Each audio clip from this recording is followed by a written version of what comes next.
there's a particular story that I want to look at from Luke chapter 5. And this is when Jesus is at the edge of the lake and he looks out and he sees these fishermen in their boat who have been toiling all night trying to catch fish, and they've come up completely empty. And Jesus steps into the boat with them. He says to them, "Why don't you try casting your nets to the other side of the boat, into the deep water?" And Peter looks at him and questions this a little bit. And you can imagine that he gives him a bit of a side eye when he says, "We've been out here toiling all night and we've come up completely empty. But if you say so, we'll give it a try." And so they cast their nets into the water.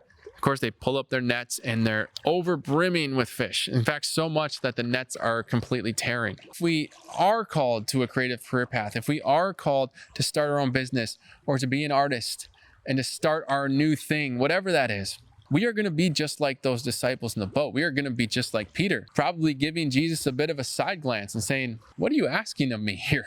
Especially if you're someone who feels like what you've been doing for a long time is just not working. You've been toiling for a long time and you've come up empty.